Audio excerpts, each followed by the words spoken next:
everyone. This is a great Sunday. I'm wishing you as well. And today we are having the podcast episode 3. And today the theme is really intriguing. We will be talking about cooperation versus competition, hostility and distrust in the crypto community, and how to not go down the rabbit hole. Today we got 6 guests, starting with the GemPad.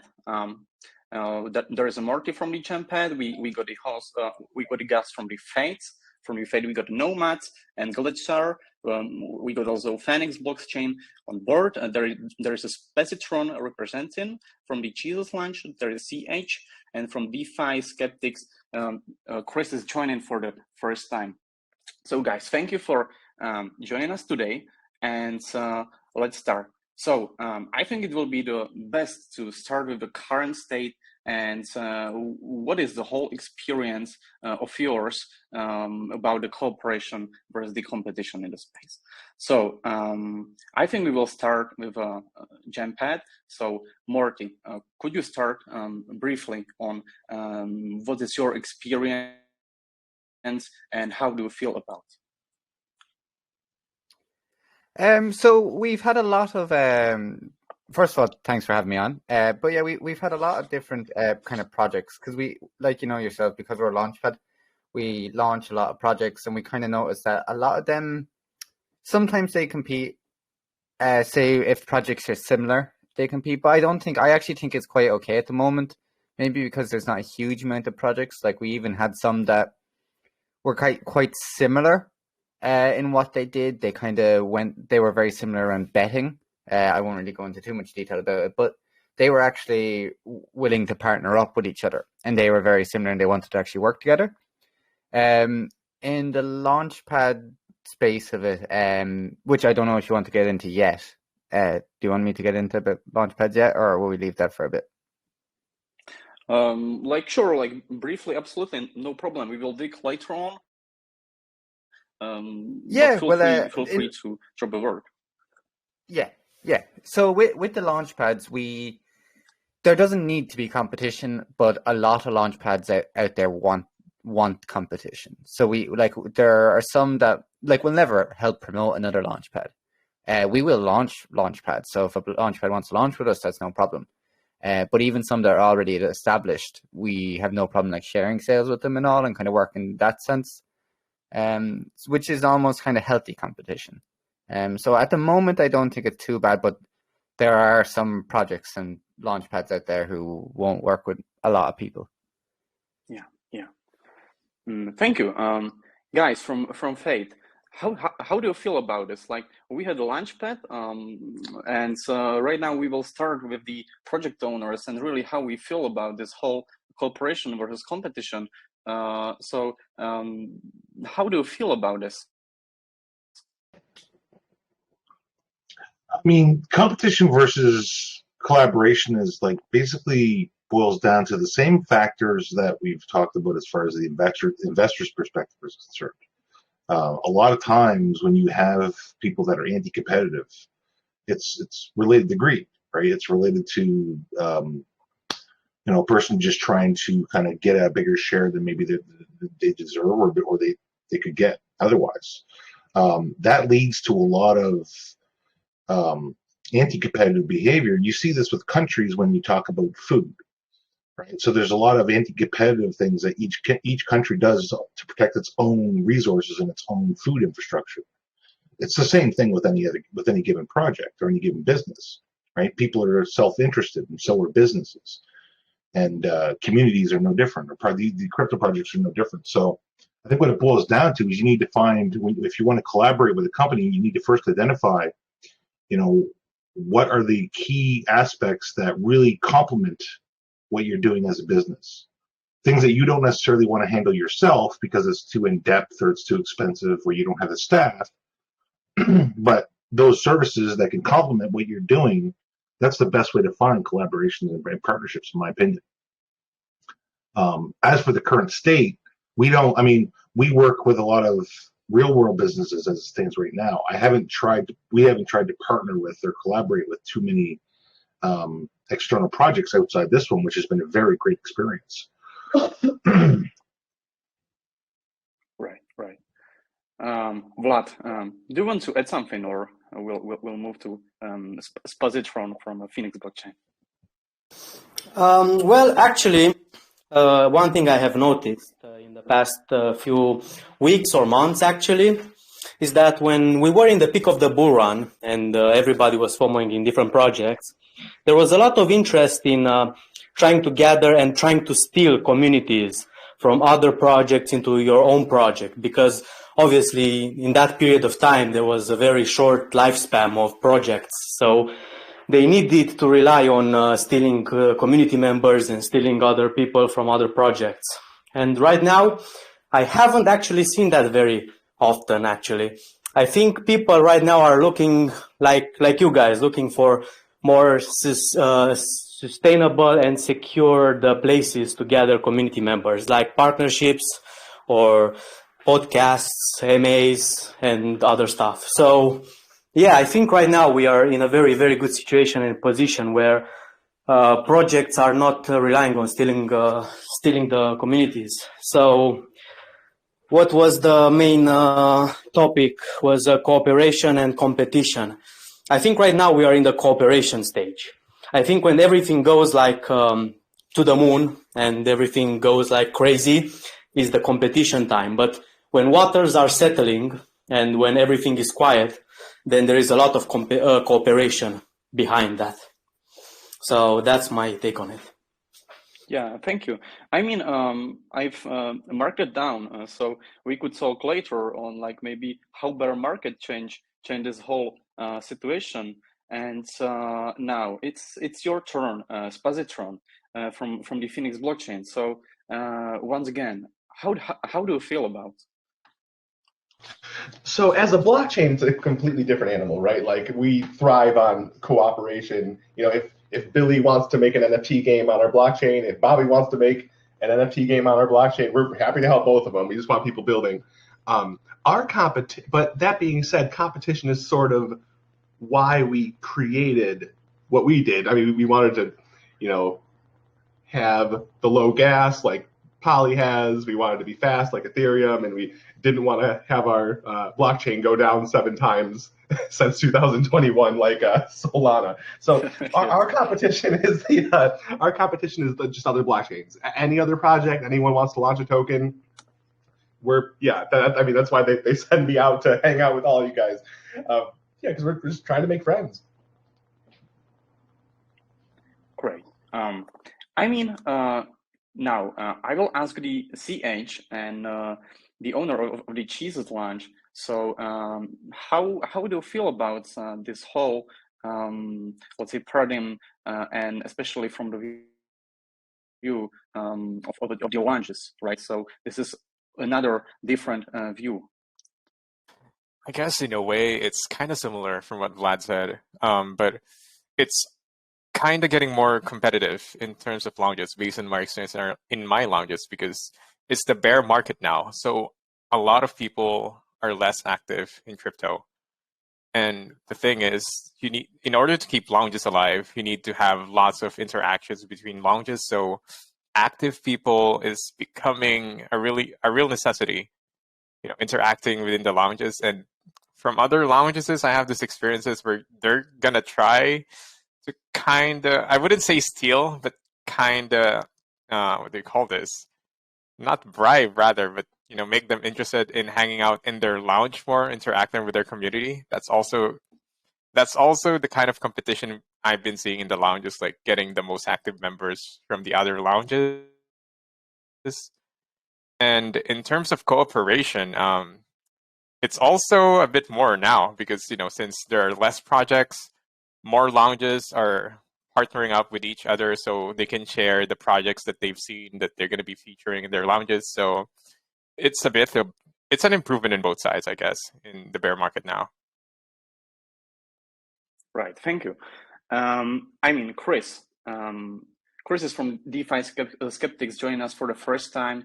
I think this is a great guest and great addition to the guest list. So, Chris, what is your opinion on once again this team before we will move to the first whole, let's say, subdomain of the questions?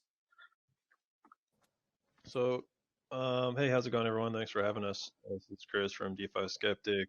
We're a platform that focuses on DeFi transparency and security.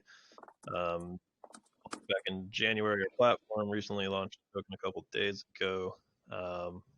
Yeah, so cooperation versus competition, definitely a big piece of our platform. So what we're doing with our platform is really focusing on the strategic partnership aspect, working with groups that are like-minded, like vision. Our goal is to better DeFi. That's what our platform is about. That's what our products and services are about. They're focused on providing projects with needed services, users with needed services and information, and doing that in a way that is through reputable means, legitimate means, ethical means, and in order to get to that point of bettering the space, it's not something you can do alone. If you're just one project trying to take on the world by yourself and accomplish this robust goal, you're likely never going to make much of an impact if you're just trying to do it yourself and view everybody else as competition. So cooperation is in my opinion, competition doesn't exist. So if somebody has the same goal as you, the same vision as you, then they're an ally. They're not somebody to be viewed as competition. So that's somebody we would want to cooperate with. Now, if it depends on your application, right? So if you're just a meme token or like a launchpad, for example, it doesn't really make sense for you to cooperate with other launchpads. It's like Walmart and Target or two retailers working together. It just doesn't really make sense in that application. But if your vision is to do something like bettering DeFi or save lives or whatever your case may be, cure cancer. The more people you have working towards that goal, the better. It's not. It depends on the application, is what I'm getting at. Cooperation versus competition really depends on the application. For us, there's no such thing as competition because our goal is something different. Vice, a specific niche type of application, competition might be something real. So that's my opinion on it. It just depends on the application. For us, we don't view anybody as competition. Right. I think let's have a bit of a free talk right now. I think there was mentioned that the bear market may cause that this whole scheme changed a bit. So guys, do you think that bear market actually affects this whole cooperation and competition scheme? And if yes, how? I'm sorry, I might mute someone in here. Not sure who is having the. Okay, sounds better.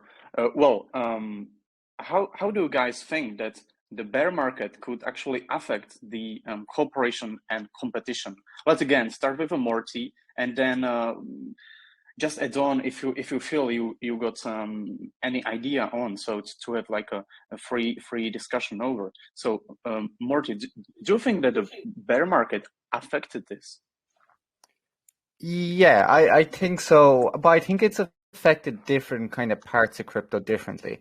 So I think when it comes to, like, I'm not sure, one of the guys said it anyway, they kind of said that in the middle of the bull that there was a lot of people kind of competing for different communities and trying to almost steal communities off each other.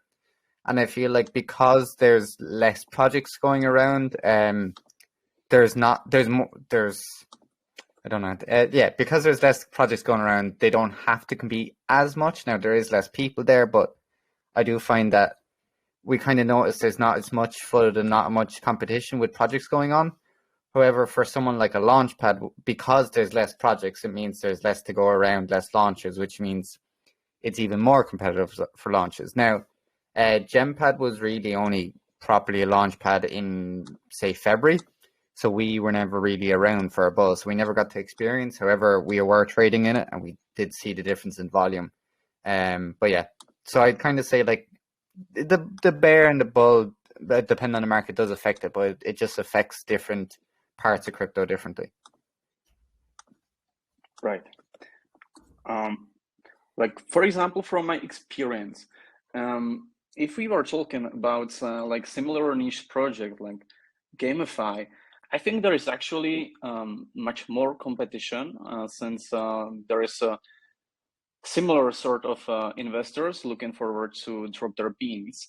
But actually, if we are talking about like blockchain, if we're talking like launchpad or different style of projects, it may change.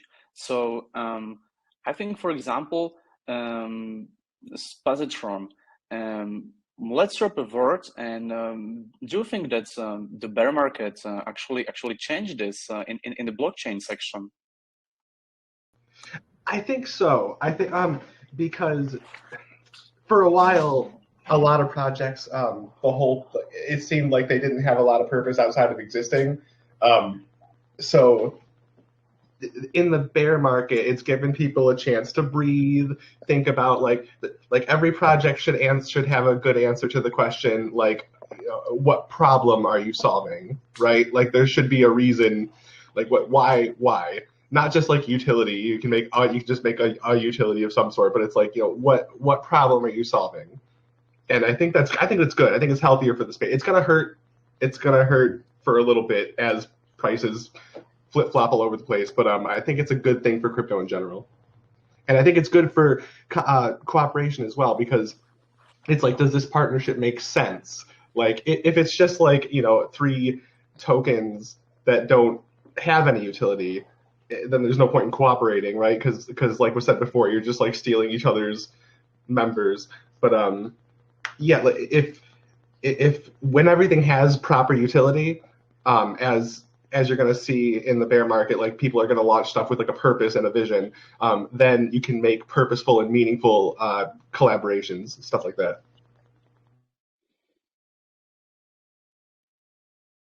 Right. I think I got it all out. Guys from F.A.T E. Yeah. All good. Guys from F.A.T E, let's drop a word also. I think you're about to drop something as well. Yeah. Well, I think that. Go ahead, Nomad.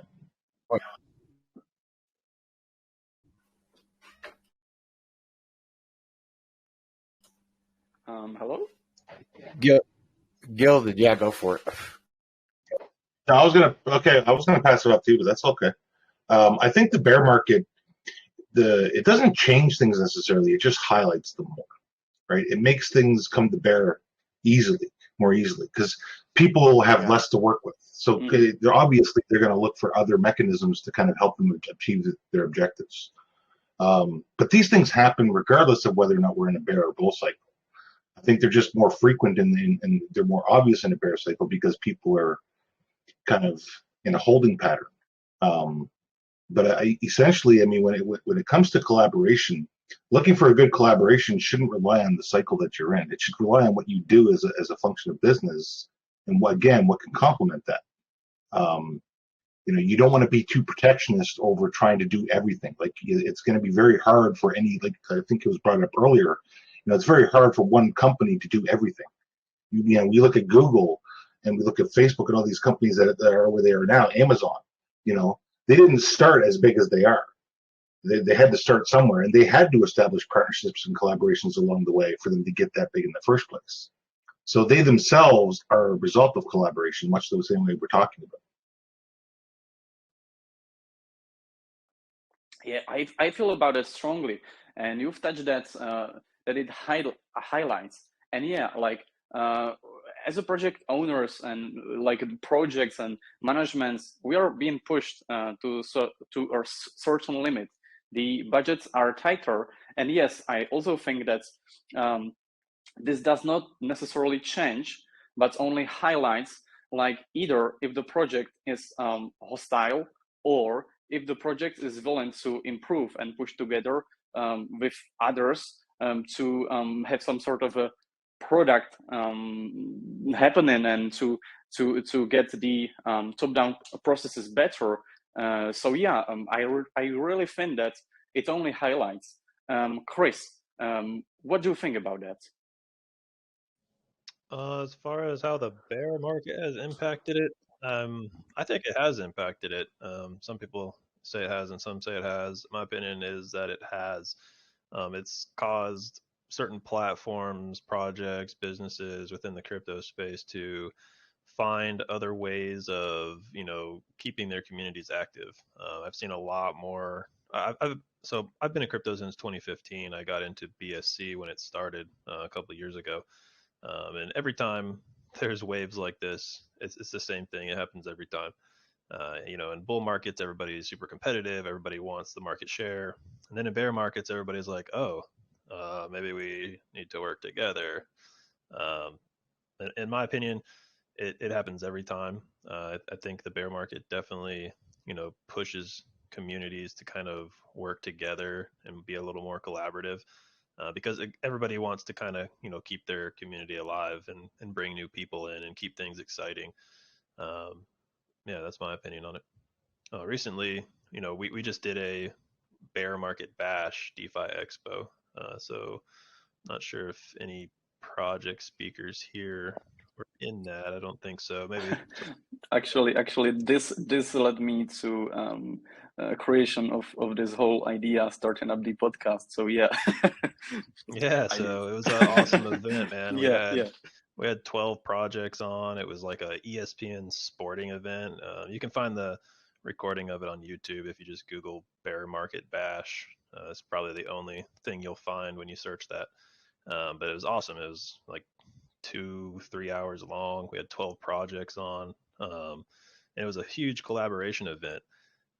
Nobody had to like drop tons of money. We just had some giveaways. It was super fun. Everybody had fun. Tons of good feedback. And that's the type of stuff that, I think stems out of a market like this is good collaborative work. And it doesn't have to be a bad thing. Just because we're in a bear market and everybody wants to, now they want to collaborate. It doesn't necessarily mean that's a bad thing. You make a lot of good relationships when you go down that route. So a big part of our platform is just working with, anybody that wants to work with us. How can we mutually benefit each other? Because at the end of the day, your goal as a project is to grow. And if you can grow by helping somebody else grow, I mean, it's a win-win situation. Even if you are in a niche service where you have competition with somebody you might be helping, it's so big. 3% of the world holds crypto, and everybody here, for the most part, sounds like you speak English. So, likely somewhere around North America, Europe. Maybe you're tuning in from a different area, but North America and Europe, when you add their crypto holders together, Asia outnumbers us 3-1. So that's a part of the world that people haven't even really tapped into yet. A big part of our platform is trying to tap into that audience. So yeah, I think bear market definitely pushes people to be a little more collaborative, and I think it's a good thing. Right. Well, now let's turn to Cheesus Lounge and CH. CH, like, if there is a bull market, I think there is more budget from the projects that are willing to use it on the marketing purposes. So right now, as it is maybe more a bit of a challenge to find an AMAs to have this service done. Do you think there is a more competition amongst the lounges and more hostility, or do you think there are also some projects that are willing to push together? I mean, honestly speaking, I think there are more competition in terms of like trying to get as much AMAs from the lounges, especially in the bear market. I remember like 2 months ago, I get AMAs from different groups I host AMAs on, like at least 6 to 9 AMAs a week. Now we're barely getting one a week. and less projects launching, less budget, especially with the price of BNB down. Everything, actually, not just BNB. So yeah, with that being said, some other groups that we wanted to collaborate with wanted to hoard. I mean, I'm not going to mention any names, but based on what I observe, some don't want to share their projects because they just wanted to hoard all the AMAs with them. But of course, there are also projects are less likely to spend money on like AMAs, and they would rather do some less expensive forms of like marketing.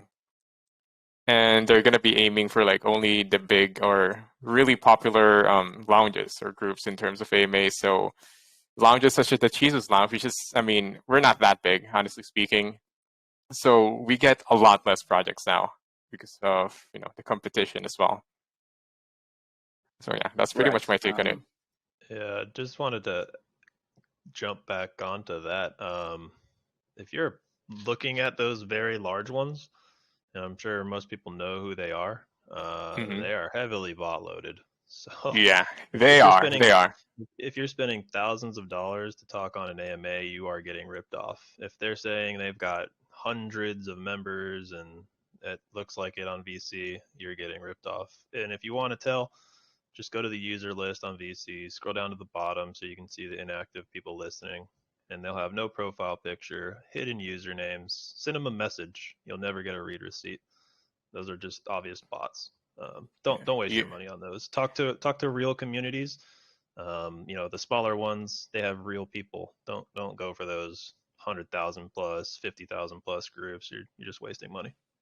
Yeah, exactly. Just to clear it up, Chris, my group actually hosts AMAs, so yeah, we're looking for projects to host AMAs with, mainly in our lounges. But I get your point. Like the bigger lounges, that's the thing about projects.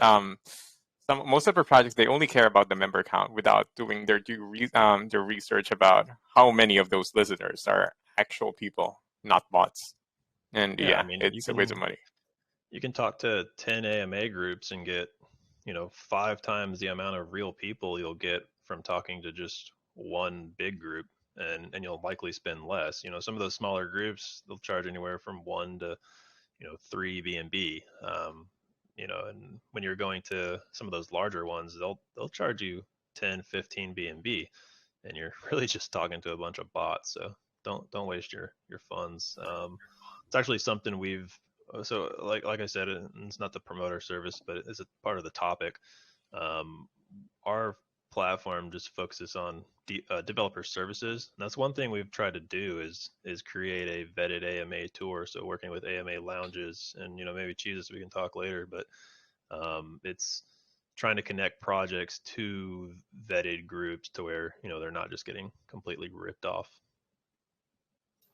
Yeah, and that's the challenging part of it. How do you vet like groups if they're having like real people based on that? Looking at the inactive list, that's your main way to tell if it's a dead launch, basically. Oh yeah, definitely. Yeah, how many people come over to your group after the AMA? If people do they just come in and start spamming cool AMA? There's nice project. Nice project, sir. Yeah, great project. It's very obvious to tell if you've just done an AMA with a bot loaded group. I always like to watch 1 or 2 AMAs before I agree to do one, and I'll kind of like stealth watch them. That way I can kind of get a gauge for what's going on. So if I get the sense that it's bot loaded, I'm like, nope, just leave the group immediately. Well, I guess there are 2 types, those ones that are using bots or those ones that are heavily focused on giveaways. And they are doing an AMA with you, they host a giveaway at the end, and in the middle of AMA you see like 50 or 100 people joining your Telegram group. And as soon as that giveaway is over and the winner is chosen, then all those people just leave your Telegram group. Oh my gosh, yes, that's another one, man. I hate that. If the AMA, and I'm not saying giveaways are a bad thing, like you got to kind of keep your community going, but it's a catch-22 for the project. If they're coming in for an AMA and everybody's there for a giveaway, it doesn't really do the project any good. We have 7 groups in our vetted AMA tour that work with us. One thing I proposed to them, and it's a pretty solid idea if you think about it. Instead of AMA groups just relying on, hey, we got this project that came to us when they want to do an AMA. Here's some money. They pay you money, and then you do an AMA. Everybody's in your group. If you're doing a giveaway, a lot of them are there for the giveaway. Maybe people don't tune in because they just think the project's dumb. And that group has paid money, and they might not get the results that they were told they'll get. If you say, hey, you should expect 50 on VC or 100 on VC or whatever, and they only get like 10 or 20. They've just wasted their money. And I think how you can curb that and build better reputation for your lounge and provide a better service for the project is super simple. When a project applies, just ask them to give you a 60-second voice recording, a quick spiel about their project, and pull that in your community. Just pull it in your community. Like, hey, here's a voice recording. This project wants to do an AMA. Are you guys interested in hearing more? And, if you get more yeses than nos, then do an AMA with them. That will provide the project value. If you're just taking the money, doing an AMA, and hoping that the project gets value, a lot of times they won't. If you really want to provide projects value, gauge your community first before doing an AMA with a project. Just to get it a little bit back and narrow to the theme, if we are talking about these like big AMA groups and less budgets, like a lot of the times we see that the big projects are run by the marketing specialists, right? So they must like know the whole space very well. Like why they are choosing those big AMAs groups instead of the little ones? Like, what do you think is the reason for that? I guess because of the hype. That's what I think. It's really hype and popular, and they just go with it. And people were very obsessed with those big ones because actually, I'm not gonna lie, sometime I think it was like 4 or 5 months ago, probably last year actually, those really big AMA groups, they were pulling few good numbers. Like instead of you spending 10 BNB on going to small lounges, you had a better chance of going into a bigger lounge, spend that 10 BNB only on one bigger lounge, and it had a bigger and better impact than if you would go to the small ones, because everything was driven through FOMO and through hype. So, for example, the big ones, they were pulling like projects and startups from 0 market cap or 100K market cap to 5 million, 10 million market cap, some of them even 20 million market cap. So they went really well in the bull run, and they went really well as well in the, I think autumn, like around September or October, they were really good. But right now, I sometimes go into those big lounges or big call channels, and I'm looking at their calls. And right now they are calling like 100K market cap project, and that stuff goes like probably 2x, if you're lucky 3x, and that's it. So I see the bear market hit those big guys even harder than the small guys, because they can't pull 1 million anymore. I think as well another reason why people tend to go for the bigger ones is because we've noticed this a lot ourselves, is that in projects they just have people come. Now it's just some of their actual followers or whatever, but people are always demanding that, oh, are you going to have an AMA in here or a call by here? And it's always the big groups, and people are kind of demanding it. And when that happens, a lot of project owners just say, okay, yeah, we'll go with them, even if it's not always right. Well, actually, I would like to touch on what you just brought up as well. This is Nomad, business development for F.A.T.E. I think it's the glamour, right? And how you just said, you'll get whole communities who are like, oh, we got to do this call channel and do this. What's actually really happening most of the time is these people think that they got in early on a coin, and now they're trying to offer marketing strategies to the team to get a quick pump in so they can find their exit liquidity. So that's why you get a lot of these communities calling for, you got to do this call channel, you got to do an AMA here, it'll 100x our coin, and then these people bag out and you never see them again. As per as the other conversations of the difference between strategies within a bull and bear, in my experience, one of the biggest benefits of the bear market is you get to see the people who are still sticking around. Whereas everyone in this chat, all the people who own projects, blockchains, whatever it is, if you're still here in a bear market, still building and developing, and the hype isn't here anymore, the market share has dropped drastically, people have either lost money or they took their money out of the game waiting for the next cycle. The only ones who are really still here are the ones who are actually trying to do something good. A lot of the scammers disappear, because let's face it, scammers, they like easy fish, easy targets. You only hear of really major scams where they put a lot of effort into something, because the majority of them are just very lazy. So I love bear markets because it allows me to start meeting people who are actually in the space for the betterment of the space.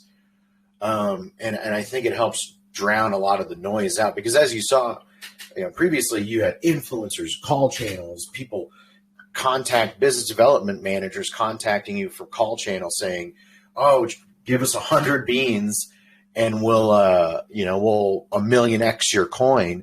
And if you look at a lot of those lounges now, they're dead.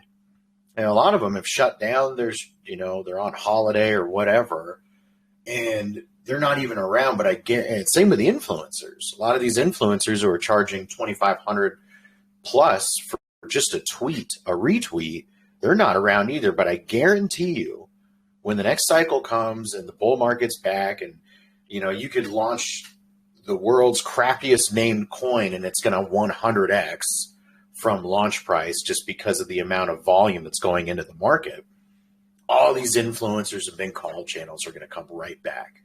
And you can tell when, to the topic of competition versus collaboration, during the bear market, they weren't trying to collaborate with anybody.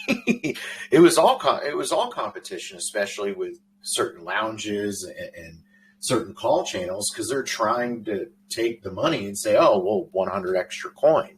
So that's why I always tell people, be really aware of the people that you meet in a bear market, because those are the ones who are really building something interesting that you might want to do some research on.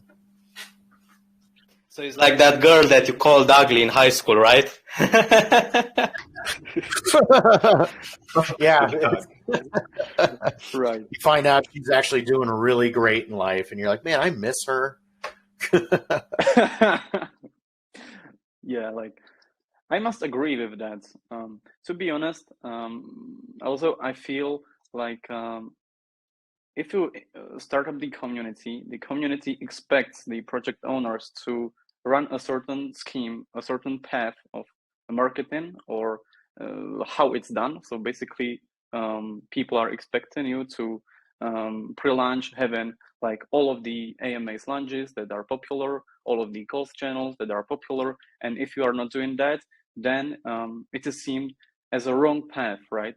So although the community around, and since they maybe false belief into this whole launches or influencers simply pushing us into this position where they are expecting us to have this path. And what am I dealing with personally is how to actually convince people that there are still ways around that doesn't necessarily need these marketing paths, because really, we've had 8 AMAs and the greatest channels in here around, and I felt a bit of a desperate in the end, because the results were that yes, I've got maybe a hyped community, but this wasn't really a community of Tiara, but a community of hype that expected some sort of a path for this marketing, right? So this led to the creation of the hub to talk really with people. Guys, how you feel about this pressure? Is it present in your communities as well? Hello. What was the question again? Sorry, I kind of missed that. Yeah, well, I was asking basically if you feel the certain pressure from the community for the path that is popular, especially in the marketing, right? So, for example, if you are launching a coin, then people expect you to have the channel A, B, C, D, and E. I won't name the channels that are popular, but basically, even the community is pushing the owners towards this path. And the question is, like, do you feel this pressure, and how do you actually work with that? Since, like, we are talking about that this path may be not the ideal one. Well, I think right now it's changed with that, actually. Yeah, sorry to interrupt, CH. I think people are more patient, and they don't really, I don't know, give a damn about going and calling your project to that channel or do that type of marketing on the other. I think people are more focused on utility, because in this type of marketing of bear market and this type of scenario, you can really rely on utility. Either that, or either if you have like a big, very big marketing campaign, like I'm saying, if you have like big ambassadors, or if you have stuff that you already build up for it. So I don't think the mid marketing budget helps anymore.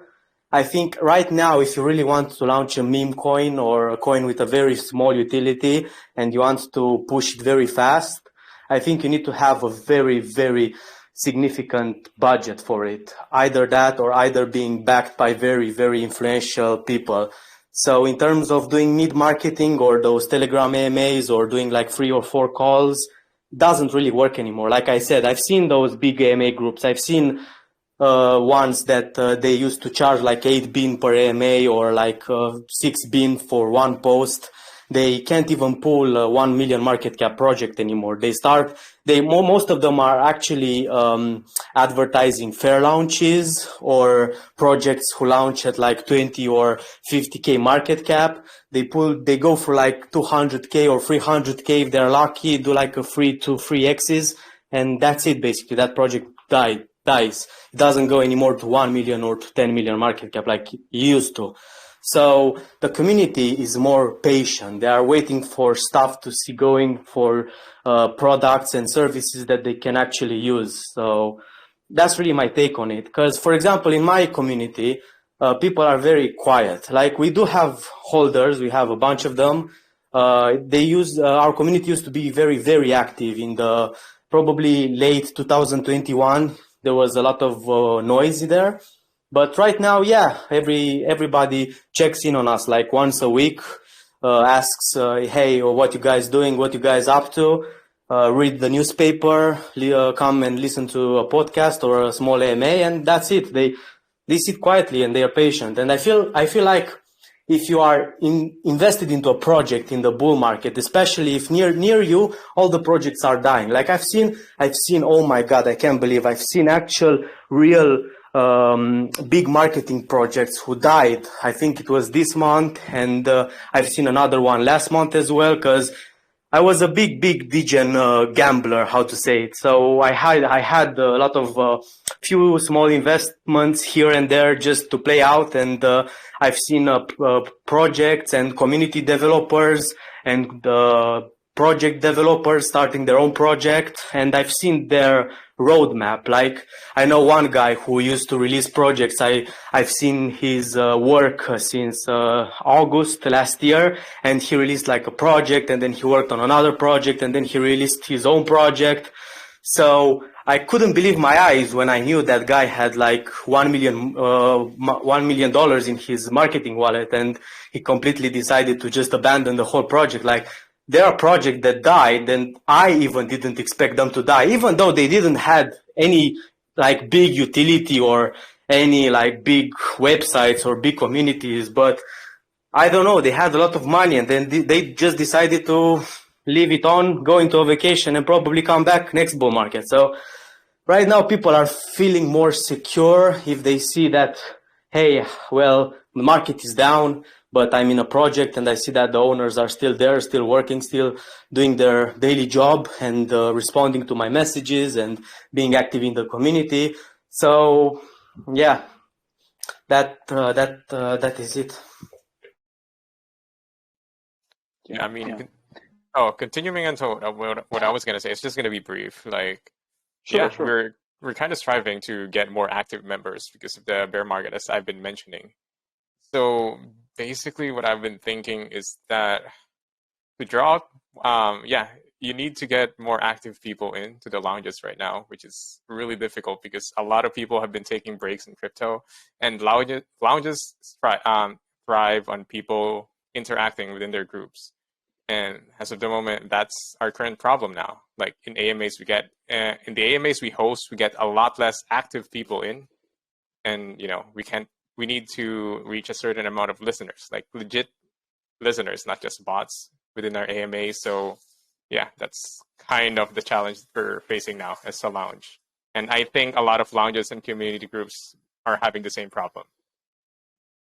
Well, CH, you mentioned something before when we talked about cooperation versus competition, and we talked about how in the bear market, both of them kind of went up in the quality type of thing. Like before, meme coins were cooperating, whatever, they were stealing members, they were pumping together. But right now you see projects trying to cooperate that they have utility to trade for. So before that, they traded communities, and now they are trading utility between them. So this is how they are making the partnerships or the collaborations. And in terms of competition, there was a healthy, back then it was not a healthy competition because there was just people trying to steal or whatever members, and they're trying to FAD one project to come to another one and so on. And right now the competition, it's even it's actually improved and way better than before, because people are trying to compete with utility and are not trying to compete with how much budget, how much marketing money they have, or who shielded them, or how many people they have in their community, or if Elon Musk tweeted or hasn't tweeted about them. And you mentioned that yes, it's true in terms of the project side of view, but in terms of the lounges, actually competition has gotten a bit worse. Like lounges are not cooperating as much as they used to, because I remember when I worked with a few projects a few months ago, actually I think it was in the autumn, there were a lot of lounges who, after I did an AMA with them, or after I paid them for some pin posts or advertisement, they were actually shilling me other lounges to go through, because lounges were talking to each other, and there were a lot of how to say it, like a cult of lounges. You go to one and then that guy from the lounge shields you another 10 lounges to go through, because they have connections there and there and there. They can get you cheap prices, or they can get you better lounges. So I'm thinking right now, when a person wants to launch a project in this type of market, is the same, are the same the people with the lounges, are they still partners? Are they still communicating with each other, and are they still shilling other lounges? Like if somebody goes to an AMA with you guys, are you gonna shield them other lounges that you probably have friends or relationships with? We do. Like we have partnerships with other lounges and other investor groups, and yeah, we do shield the other groups. But the thing as well that I wanted to add on earlier is with what the other person said earlier, back like a few months ago, where it's in the bull run, where it just matters if the popular call channel calls a project and it will lift it up to like 1 million market cap from like 100,000, like maybe even 20 million market cap. I've been observing some of their AMAs, and it's not even that much of a good quality, but people don't care. They just care about the numbers. So what I'm observing now is that AMAs have a better, more quality when it's in the smaller groups, because in the smaller groups, they focus more on the quality of the AMAs, not just based on numbers, although it still matters, but how much they're able to dissect the project to be able to explain it more informative in the community. Because the larger group, AMA groups, they don't even make some background checks on the projects. As they mentioned earlier, they just care about taking the money and doing the AMAs with them. But, we as small communities, we do background research and stuff to make sure that it's qualified. Yeah. Yeah, no, definitely. I agree with this, and I like to hear this. I also agree that in bigger lounges, people are enemies, I think. One thing I actually like about small lounges, and especially if they are partnered with other small lounges, is that people in those lounges who used to chill a lot and in which the communities are smaller, I think they bound better together. I think they see themselves as friends or as how to say, comrades in the crypto war. But in the bigger lounges, they are all enemies. They literally, in the bigger lounges, they try to dump on each other and they try to shield to other people to buy in so they can dump their bags. And it's just a continual war going on in the bigger ones. And people are enemies and they are just fighting one another. So that's one thing I actually like about the small ones. I think people bound better together and they are not that harsh in terms of if a small lounge gets into a project, then the people in that lounge are trying to figure it out where they can dump their bags to basically make everybody else lose his money. Can I just make a point as well? I mean, I think one thing that we haven't talked about that's definitely related to these conversations, because they're all kind of interconnected, is ego. Like a lot of when we're talking about cooperation versus competition, or these big lounges versus small. I mean, once a group or community hits a certain size, ego starts to take over a little bit, and it becomes kind of a barrier for both projects to work together, right? Because a project thinks they're too big for their britches, for example. And they put up a barrier to make it harder for people to work with them because they don't need the help. And again, when in a bear market, it becomes more apparent that that's not always the case. But in any event, when we're talking about this competition versus cooperation, ego is definitely something that's involved with both the ownership of a project and the community itself.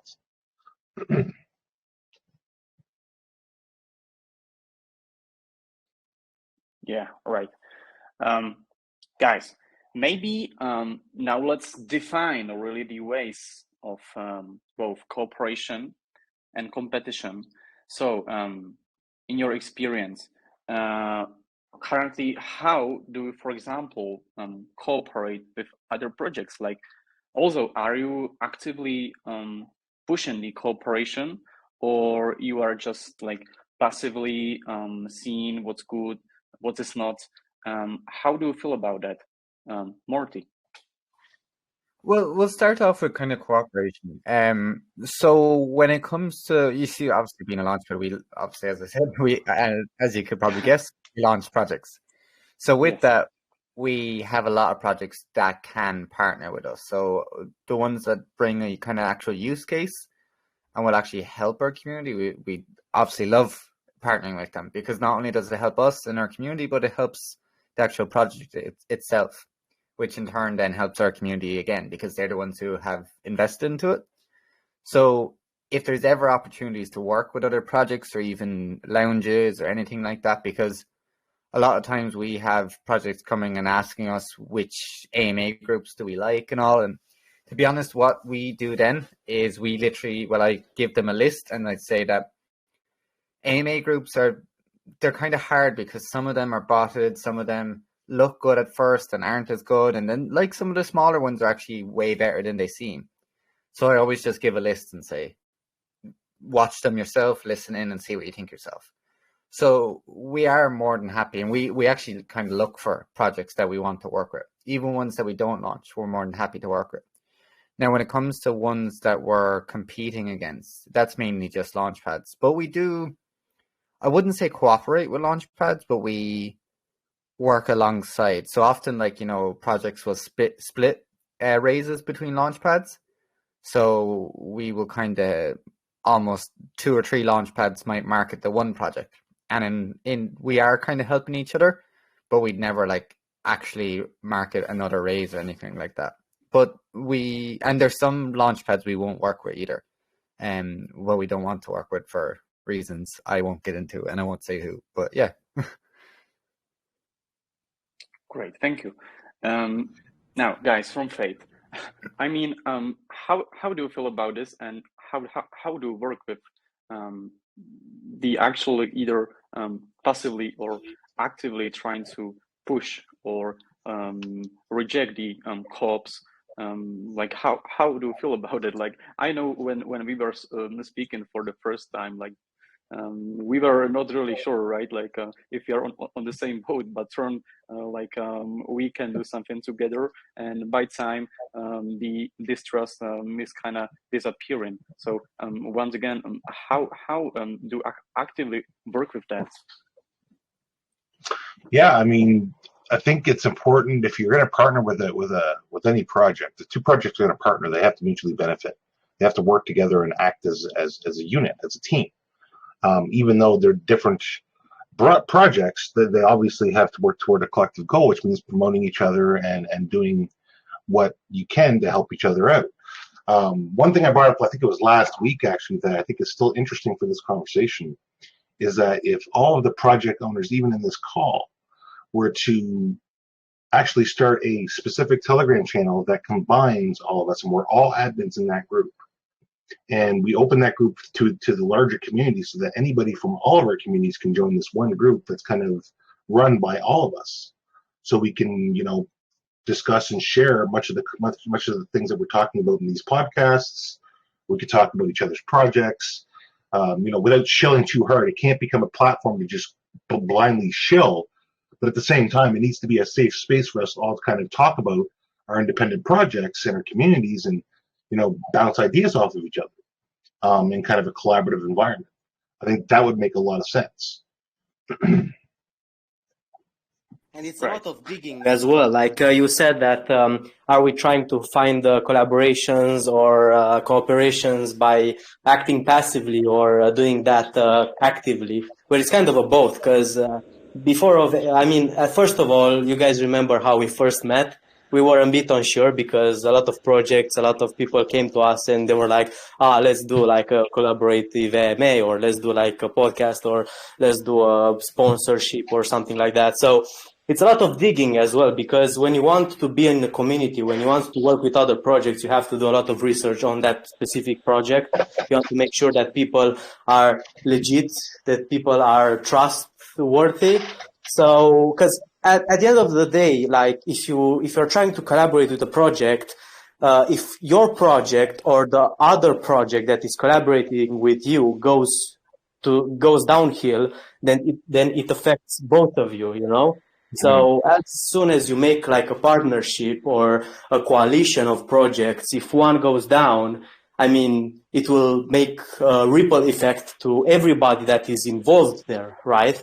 So you have to make sure that you all bring quality, you are all trustworthy, and you are all legit projects.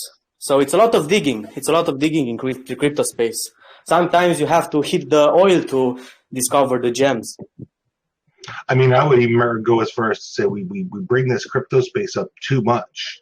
We're talking, a lot of the problems that we're talking about are generally true throughout the world for any kind of businesses or partnerships. The crypto space, obviously, contextually speaking, that's what we're specifically working with. But these problems, whether we're talking about the bear market or the how wary and scared people are, all of these things are related to what's going on in the actual world. So, if we look to the real world for solutions that already exist, a lot of times we'll find that those will work for the crypto space when we're dealing with team building or partnerships or collaborations of any sort. Yeah, exactly. So guys, when you think about a project that had its pre-sale and probably failed to fill the cap on the pre-sale, or a project that launched and after a few days or few weeks it died out completely, obviously 90% of them were either scams or like very poorly attempted projects, but there are quite few that were kind of a legit businesses, or probably they had good intentions, but they didn't fill their pre-sale, or they failed after a few weeks because they did some bad marketing, or they did some bad. Or they were manipulated by whales. That happens too. Like the charts get manipulated by more than just the devs. That needs to be painfully clear to everybody. Like, it's not, somebody can start off with a great idea and they launch it and everything goes great, and then some whale decides that he's going to bag out and he starts the chaos. So now you've taken a great idea and somebody that has the motor to do it, and you've literally, not everybody can suffer through the frustration of going through that and still persist and make it happen anyway. There's a lot of people that'll give up in those scenarios, and that's in effect what happens. I'm not saying all projects are like that, but obviously there's a certain mix in there. I think there's, things are mostly scammy. Things are mostly just rugs, honeypots, whatever you want to call them. But there are good ideas and well-intended people out there that are trying to do stuff. They also get equally wrecked by the manipulation of the market at large.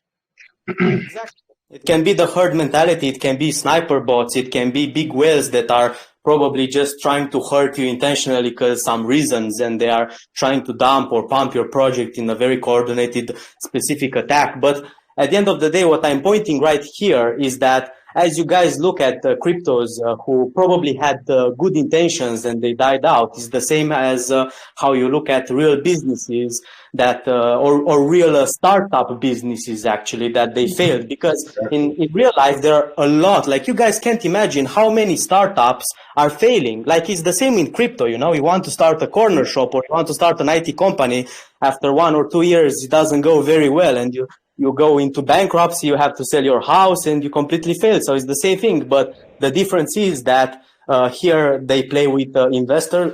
Here they play with naive people's money, or just like in general crypto people's money. And in the real world, they play with banks or they play with serious investors. And it's the same. Like people can lose money investing in startup crypto projects or startup real world businesses. That's right. Right. And I think I hadn't thought about that before. That's really good. Yeah, go on. Oh no, I was just saying, like, I read some stat somewhere of like, 95% of businesses, but they can't make it the first 5 years or something. Yeah, I guess, yeah. I'm just agreeing. Again, you can't see me nodding because I don't have a camera. Okay, all right. I mean, a lot of the times, like we were referring to some whales manipulating or such. I think it is also about the whole presentation and how the team actually approaches the community. So, for example, we got a Chris from the DeFi Skeptics in here. They got some issues on the launch with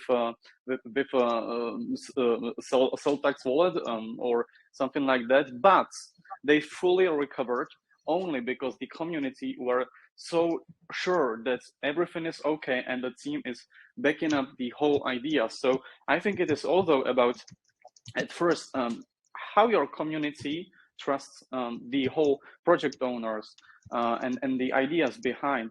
Like really, this is the other approach that is still there. And I think we were talking about that in the episode 2, like how to actually approach the community and what we should be bringing on the table. So once again, I'm now giving the word to CH and how he sees the ways of cooperation in between the lounges. So you mentioned some of the partnerships, or that you work with other lounges. Like I'm actually kind of intrigued, like how exactly that works, because from my point of view, a lot of the times these lounges are competitive, right? We touch the ego, we touch the size, we touch the budget. So how do you make it work?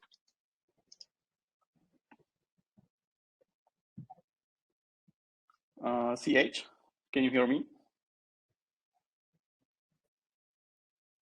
Sorry, see it. Wait, sorry, kind of cut off for a bit. Yeah, I'm sorry. So I only got the last part of it, like the competition. Like, how do we deal with it again? Well, I was touching the fact that you've mentioned that you are partnering up with other lounges, cooperating, and like from my experience, like a lot of times, really those lounges are rather competitive, right? There is the ego, size factor, getting the AMAs done, the numbers. So, what is the approach that leads you toward these partnerships? Like, how does it work? Yeah, exactly. We have that kind of experience. It's like if we wanted to partner up with like really huge community, like really huge groups, they would look at our numbers and they would say, sorry, you're still too small for us. So a lot of times we just partner up with groups that we actually have connections with. like not just like professionally, like friends we made within the space. And they're more open to make partnerships regardless of our size. And yeah, that's how we deal with it usually. And the thing is, like, we can't promise like the most numbers, but we try our best with how we do with our services, especially like in terms of delivering the AMAs. We try to make it as detailed and what do you call this? Informative for everyone that is listening. And in terms of partnership, we do respect our partners as well. And we, as I've mentioned earlier, to improve our relationships with other lounges that's collaborated with us or partner with us, we always shield them to other groups. Like, I think someone else told them that like they did an AMA with another group, and then this AMA group shield them like other AMA groups that they vetted personally. That's also one of the things we do. We also vet our other partners. And, I think that's a really mutually beneficial way of like cooperating with people within the same place, within the same business, I would say, as we are. And that's how we deal with it. Right.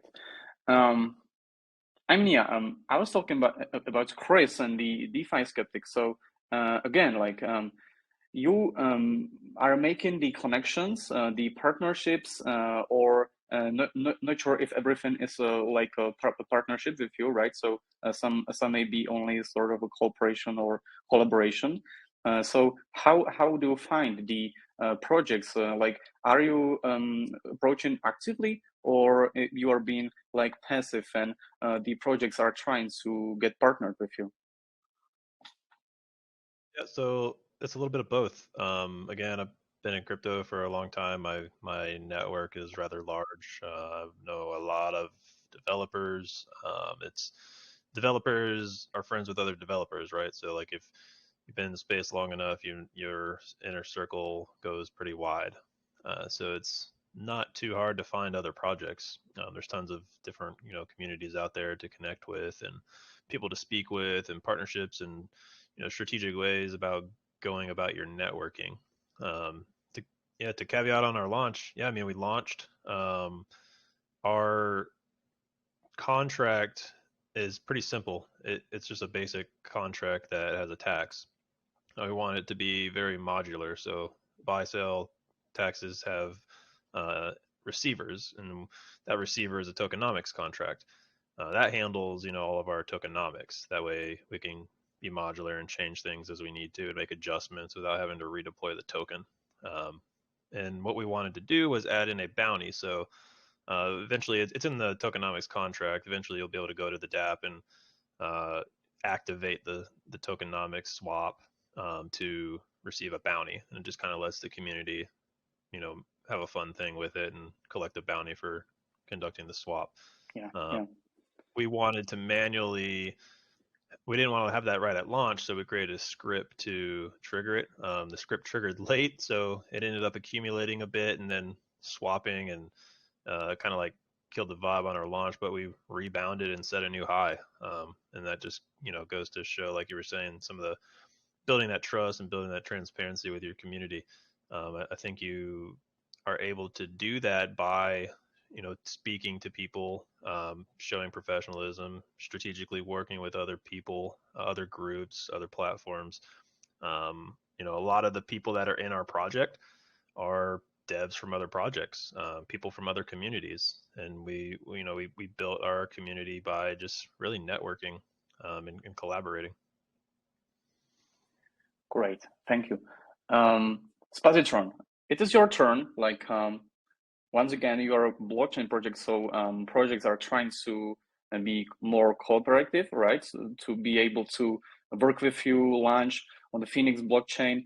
Like, are you still in the phase where you are like actively approaching projects, trying to let's say not really shield, but to explain what's the benefits of the Phoenix blockchain, and kind of making the either collaboration partnerships and being able to launch on your blockchain? Like, what is that in the Phoenix blockchain? It's actually gotten easier. Like when I show people like the Phoenix chart and like say the BNB chart like side by side, like I said, look, if you put like a chunk of your tokens, if you bridge to like with us, like you're not going to get as hit.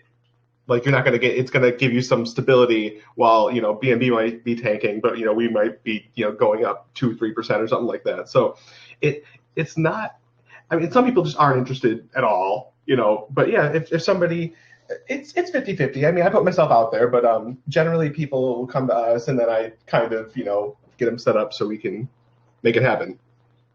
As long as we do our due diligence. We don't want anybody that's like a bad faith actor or something, but yeah, generally it's pretty easy to cooperate, especially in this market. Right. And like, do you feel that the people that you are trying to, or projects that you're trying to be on your blockchain, like, are they more skeptical about the chain, or are they willing to like learn more deeply? Like your community is very active. You are around for some time, so I guess you got the answer. Yeah, the skepticism is really melted away once people. Again, the tech stuff is a bit beyond me, but people will, we're really transparent. We say, here's how it works. Here's the way we have our different like 300 nodes, I guess, globally, and so we just, we kind of put our cards on the table. Always like, first meeting. Here's what we are. Here's what we do, and it's been very pleasant so far. Great, guys. Well, I think now it's the time to talk about overcoming the pits and falls, and as we stated, like not to go down the rabbit hole. So, like for example, from my point of view, there is a need to find like a healthy balance of both, like the competition, cooperation, some sort of a trust, but always to reassure that. This is something you really want. Either it is a collaboration or the partnership. So basically, no, you are doing something that's benefiting your community, and that the product that is being built intertwined is actually there.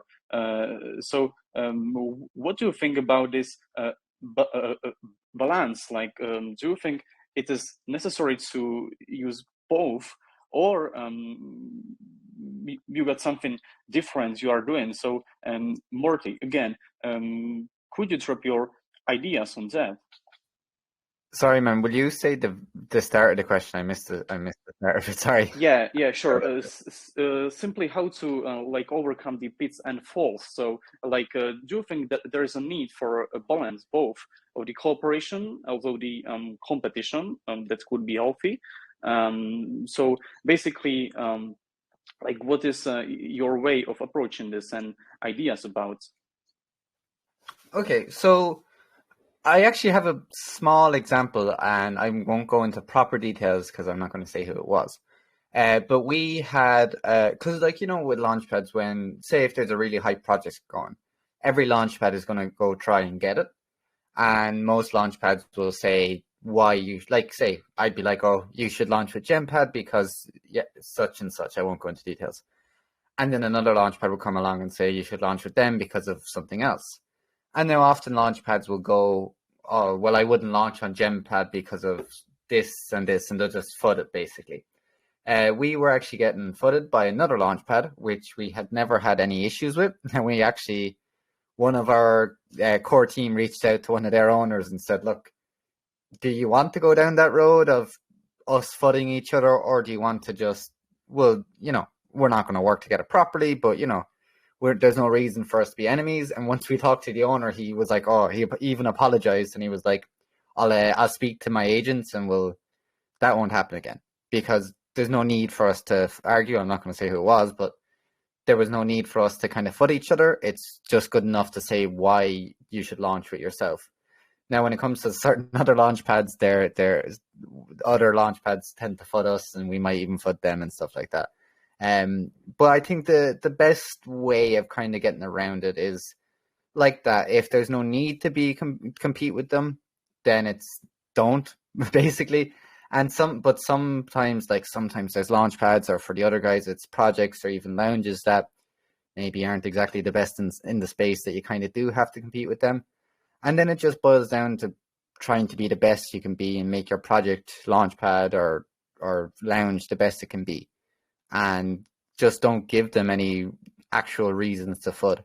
Like we've had like fake FUD, like a lot of fake FUD, where I don't really want to go into, because I can give a perfect example, but I don't want to go into it too much. I know. Yeah, but yeah, it's just like, if you don't have any bad intentions and you are building your project, lounge or launchpad or whatever it is, to the best you can make it, it's not too much going to get in the way. Now, you're always going to have some kind of hiccups along the road, but as long as you have the proper intentions, you're doing everything right, you're doing everything by the book, everything legal mainly, it shouldn't be too bad. And it's just about trying to make the right friends. You don't need to compete with everyone, and it's good to know when you need to compete and when you need to cooperate. Right. Thank you, Marty. Now, guys from the F.A.T.E, I think you've got a lot of ideas again about, so feel free to drop it down. Well, I think we should also make the distinction between competition versus hostility. It's one thing for people or for businesses or projects to compete. It's another thing to be hostile toward each other, i.e. fighting each other, that sort of thing. That's obviously not productive for either side. So why the people engage in that, I'll never know. But when it comes to the court, just like, how do you collaborate with people?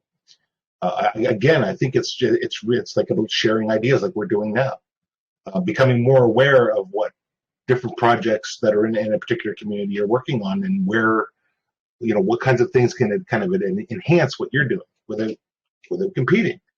And even in some cases, friendly competition can be a good thing. Like, if two projects are developing something, there's two different visions that are competing.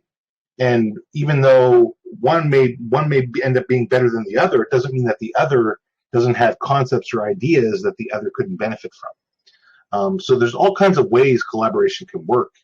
And even in competition, there's ways that competition can work. But again, it's whether or not that competition is either hostile or whether or not it's healthy competition. Healthy competition can yield very good results. So maybe a fun element to any kind of cooperation or any kind of competition could be added to kind of make things a little less harsh in a lot of ways, I guess. Right. To add to this, the difference between hostility and competition. It's funny because I've seen two different projects it wasn't like hostile banter, but they would banter between each other, and it was fun competition. And then later, I don't remember the names of the project. Later, it ended up that they were in talks of a partnership.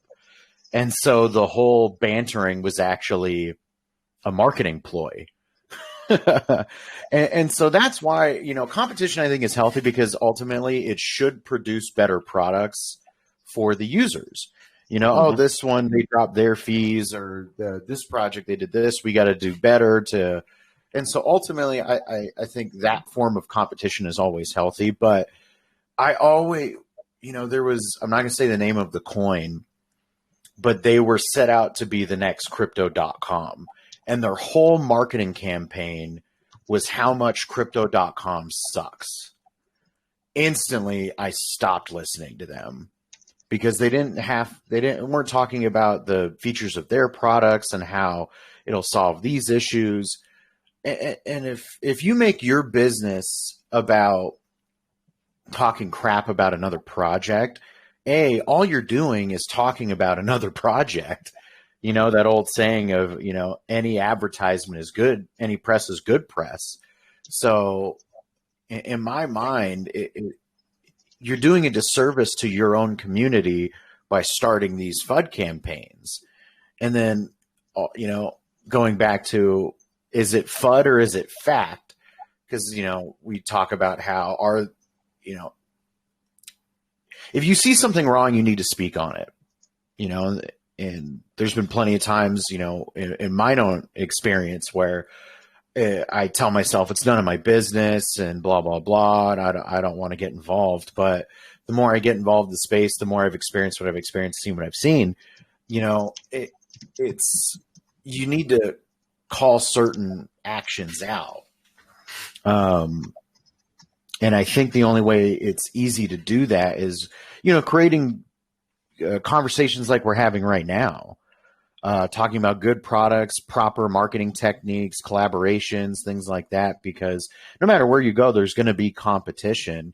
And are you going to make your mission to be, to make your product the best that it can be? Or are you going to make your mission to, you know, slander or talk bad about other projects, taking energy away from building your own project? Right. Yeah, that's a very good point. I completely agree, and I can see Spositron agreeing also. So, Spositron, like, what's your ideas? I see you agree, but develop. Yeah. So again, it's, you might see a car commercial where they say, "Hey, we get a little bit better gas mileage than the, you know, Ford Fiesta or whatever," and that's cool. And you say, "Oh, we, you know, do X and Y so that we don't have the issues that this project had." But I have seen that. I've seen that so many times where their whole identity is just bashing a different project. It's like that's such a bad look. It's petulant. We're trying to be better, right? We're not trying to be. Yeah, these people, like, if your whole marketing thing is just getting in the swamp with the, you know, and just being nasty to people, it's pointless. Well, and again, the community follows the leadership of the owners. So if the owners kind of participate in that kind of hostility, then you kind of have this, you know, gang-like effect that occurs, which just is not productive, again, for either project. I mean, there's some stuff where it's unavoidable. Like when the Luna thing happened, that's all everybody talked about for like a day and a half. But it's like you said, the leadership. You know, we get to step in every, like, you know, half hour. All right, guys, you know, to take it to a You lounge. got to keep people in check. Yeah, you got to keep people in like, check for sure. Yeah, this isn't the anti-Luna club. You know, you can have that, but just not here. That's right. I mean, I think it's important that whatever the conversation is, it be productive. That's above all what people should look for in any kind of discussion, whether people classify it as FUD or hostility or whatever you want to call it. I mean, people need to be able to have a productive conversation. Once the conversation stops being productive, when names start being tossed back and forth, and you're just kind of just insulting everything, then it becomes non-productive. It's useless. Those are the points where things need to be shut down. One thing I want to address also, when Nomad said that any press is good press. For example, when you guys spoke about Luna, I was looking at the holders amount, and even though Luna was crashing very, very hard, it was gathering a lot of holders very, very fast, because people saw all this panic, all this FUD going around, and they just wanted to get in on the lucky spin. Maybe it will bounce back or whatever. So I think more people lost money while the market was crashing down and while Luna was going down than the people who held at the $100 cap. So that's also very interesting. Yeah. CH, what do you think? Especially for the lounges. That's kind of intriguing as well. CH had some very urgent business to attend to, and he had to bounce off for a second. Yeah, no problem. So, Chris, it's your turn. Like, again, drop your ideas. And sorry, I came back a little late. What's the question? Yeah, sure. I will just quickly repeat over. So basically, we were talking like about the cooperation and competition and the right balance in between, like how to find it and what is the approach. The right balance when looking at cooperation versus competition. I think it just, again, goes back to that initial question of what is your application? are you facilitating a niche service to where if you're working with other services of the same, are they going to take? Is there a way you can work with other services of the same? If you're a launchpad, working with other launch pads is tricky. You're after projects to, get them to launch on your pad. If you're working with other launch pads, they might launch on another launch pad. But I don't think the market's small enough to where you're really going to lose that much share. There's hundreds of launch pads. You're trying to view another launch pad as competition is kind of irrelevant in my opinion. I don't think any project is competition for ours. So we're focused on a goal. A goal is bettering DeFi. If anybody has the same goal, there's somebody we want to work with. Doesn't matter what they do. I also don't really think that any project is another project's competition because the market's so big and the world is so big. If you tap into other ecosystems and other languages and communities, and try to broaden your marketing a little bit. If you're an English speaking project, try to tap into Asia and South America. There's hundreds of communities, thousands of communities out there that never even heard of you. Just try to broaden your spectrum a little bit. You'll find that the pool is a lot larger than you might think. So yeah, I mean, I don't know. I don't really think it's applicable, to be honest. I think the world is big enough for everybody to win. Well, Right. I'd actually like to say something on that, if that's okay. When it comes to launchpads, because I know you're saying, and it's your opinion, entitled to it, it's fine. But when the competition for launchpads is huge, because there's just so many out there, and because a lot of them out there don't exactly play by the rules. So, like, an example of that is we constantly get DDoSed, our site gets taken down. No idea who it is, but I can't imagine it's some random person. We'd probably presume it's a launchpad, but again, we don't know. And it's constant. Even like we were all over news sites because we had the biggest DDoS attack in history. It was a world record. So there's definitely competition when it comes to stuff like that, because that clearly shows it. But even a case that, like, oh, thank you.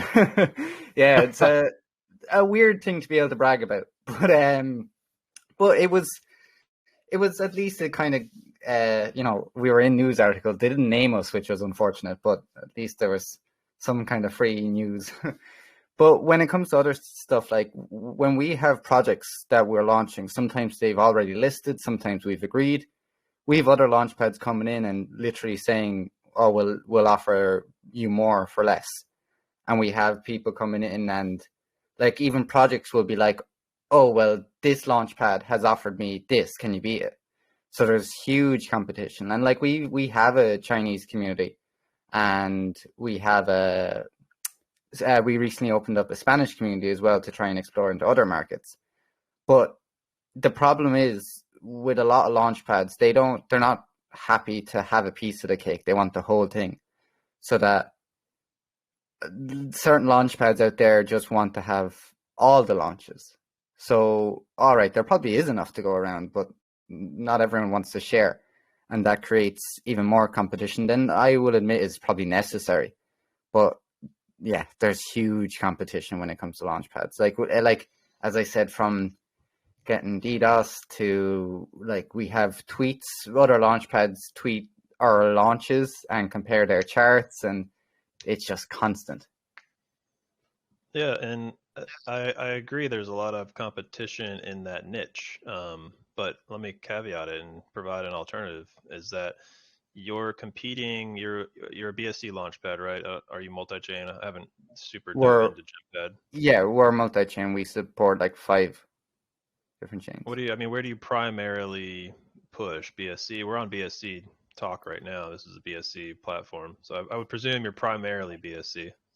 Primarily, but we are partnered up with 2 of the chains that we support as well, and we get some launches directly from them. what I would get at is, are you getting a lot of competition from the BSC side or all sides? Is there another chain that you can tap into and pull a large market share from? If you're a multi-chain launchpad, target all chains, and you don't have to worry about just the one chain that's giving you problems. There's tons of chains out there that can provide a lot of traffic your way. I just think that the space is so big that if you're a multi-chain launchpad, you have thousands of, yes, it's competitive, but there's just so much traffic that can be brought your way. And another big problem is just bridging the gap between people and crypto. If you're a launchpad, you can find a way to do that. I think you'd probably be the most successful launchpad ever. If you can just find a way to bridge the gap between users and crypto and get people that have cool ideas. Hey, I got this cool idea. I want to turn it into a crypto project. Where do I go? That's kind of what we're trying to go after, is a full service, sole source platform. We're not doing a launchpad. So if, there's a launchpad that wants to tap in with what we're doing and wants to work together to kind of achieve that goal, I think there's a huge market share there that can be pooled, because that's a problem. Is you got a cool idea, but you don't know how to turn it into a crypto project. If you can be the launchpad that supports that, you would not have any competition, because there's nobody doing that. Mm-hmm. Yeah, no, I see your point. Yeah, I do think eventually, and then it comes to, you'll have, because actually a good example of that, and I don't want to be kind of like promoting GemPad or anything, but we became the first launchpad to support stealth launches. So if you want to launch a stealth launch, you have to do it on GemPad. So I kind of agree with you there. There's certain parts of it where we don't have competition, and doing it new stuff like we have, I can't say, but we have stuff coming out that we won't have any competition for. So yeah, there's parts of it where it's not competitive, but there's a lot of parts of it that are very competitive. Right. Well, I think I will add my point of view, and both the cooperation and also the competition can be both toxic or productive. And I think it's always stems from the people, right? So if I'm a project owner that is willing to hurt other project, then of course it's gonna be toxic. In the other way, we could collaborate, we could speak on topics, and there is actually something that we are building together. So guys, I think as it is a Sunday, we've talked around for 90 minutes. I think it is the time to end this episode 3. We could continue by next week. And once again, I would love to thank GemPad, F.A.T.E team, Phoenix Blockchain, Cheesus Lounge, and DeFi Skeptic projects join us today. I think it was a great talk. We've had several important topics, ideas being said, and I hope the listeners also enjoyed. So guys, I will leave you a space to drop a last word, say goodbye to the community, listeners, and then we'll end. So again, Morty, please start. Okay. Well, first of all, thank you for coming on. Thanks for all the listeners. And yeah, I can't wait to see you in the next one, maybe. Thank you. Thanks, Tom. F.A.T.E team. Yeah, I mean, thanks for doing this again, and thanks everybody for showing up and listening to the discussion and being part of the discussion. I'm not sure if we had decided if we're going to open up for questions at the end of this episode, like we talked about last week. Yeah. I think after the recording is done, right? Okay.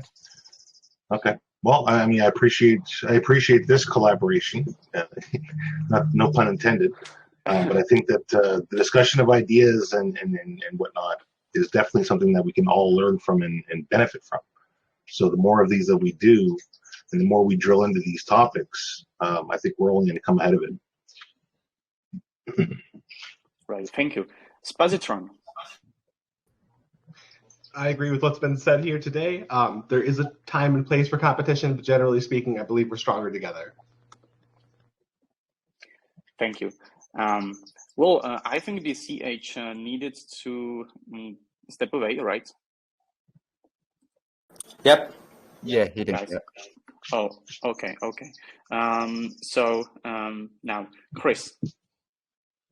Yeah, hey, appreciate it. Thanks for having us. This is the first one we've participated with you guys, so looking forward to many more. I definitely like these kind of conversations. Anytime we can get together with other groups and just talk about DeFi and issues and all that, any topics really, without just being like a shill thing. It's better. I like having conversations about DeFi. So yeah, looking forward to more of these. Great. So once again, it was a pleasure hosting today. I think it was amazing discussion. After the recording, we'll have a space for the questions. Or maybe guys, do you think it is better to do it in the recording? I think it's better to have it recorded. I think it's better to have it recorded. Okay. Absolutely. Okay. But just to say, try to keep it on a topic, and we'll do like limited time, because if it is too long, it takes like 5-6 hours to upload on YouTube, and sometimes it's failed. So Melon had a big trouble uploading, right?